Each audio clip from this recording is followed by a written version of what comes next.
This is a 7-minute foam rolling video. We'll start with the hips, specifically the piriformis. Sitting on the foam roller, we're going to cross our left ankle over our right thigh and angle our hips over towards the left. So you can feel the weight on the left side of your hip, and you might feel little knots there as you roll out your piriformis on this side. Remember to breathe while you're rolling into this. And we'll go ahead and switch to the other side, crossing the right ankle over the left thigh.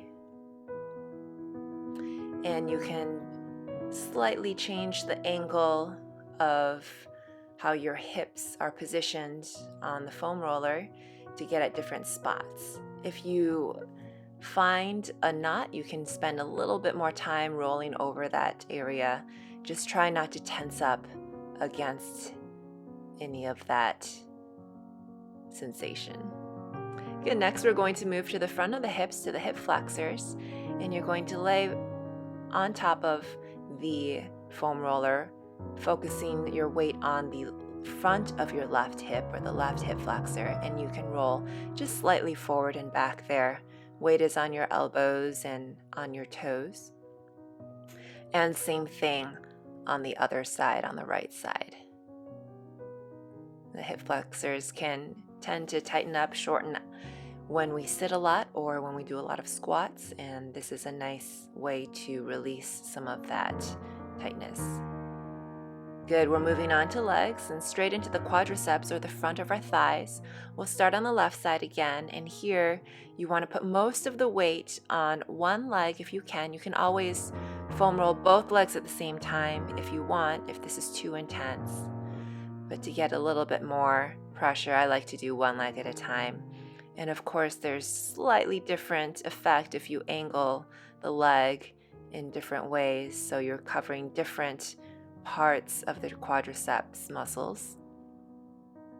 Good, I find that right at the bottom of the thigh is a really good place to rotate around and find other spots that might need some TLC. So we've moved to the other side now with the foam roller on the right side. Good, and just again, remember to breathe.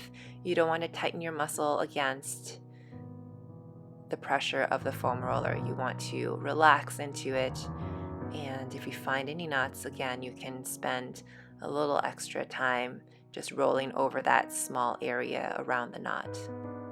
Next, we're going to go to the fun one, the IT band lateralis area. We'll start with the left side. So you're going to be on your side with your weight on your elbow and the side of your left thigh on the foam roller. The right leg is going to cross over and provide some additional stability. And this is always, for me at least, very, very challenging. So just remember to breathe through it. Once you try this, I think you'll know what I mean, but it's very important to get this spot. Just make sure you don't actually roll onto any joints, onto the side of the knee or the hip, that you're staying where the muscles are. Good, switching over to the right side. See which side might be tighter. You could always spend a little extra time there. And similarly for this one, I find that the areas closer to the joints, so the lower thigh and the upper thigh, are where I find a lot of good real estate for knots. So spend a little extra time there.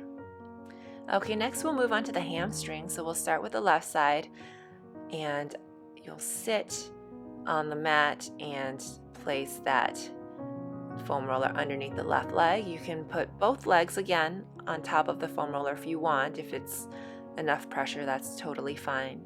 I find that I need to use one leg at a time in order to get enough pressure. And here we've switched over to the right side. So for this one, as well as the piriformis one that we did in the beginning, you could always put a couple of yoga blocks underneath your hands if you feel like you need to elevate yourself to get more weight into the foam roller. So now we've moved on to the lower leg of the left side, the calves, and this tends to be very tight for me as well, depending on how much I've been rock climbing or doing other things, running. And there are different angles that feel like there's a lot of tension. So on the slightly outer lower leg and slightly inner lower leg, there's a lot going on there for knots for me, so I'll spend some extra time there. And we're switching over to the right leg. Good. And here you can keep your seat on the ground if you feel like that's enough pressure. For me, I do have to lift my weight onto my hands so that I get enough pressure targeted at my lower legs here. I'm crossing my foot over to provide a little extra pressure, but you don't have to do that. You could always rest that left foot right on the ground and provide a little extra balance that way. Finally, we'll move on to the torso, and here we're just going to do the lats. So those big back muscles that we have and that attach to the pecs, they can get pretty tight as well. So here I'm just going to lie on my side, doing the left side first, open my arm overhead, and then roll right on that upper side. And I'm switching over to the right side now. You could always pause the video and spend a little extra time here. I don't usually foam roll the back, at least not with a special foam roller. Good. And that is it. We're all done. Great work. And thank you for trying out this video. And thank you especially to my patrons for supporting these videos.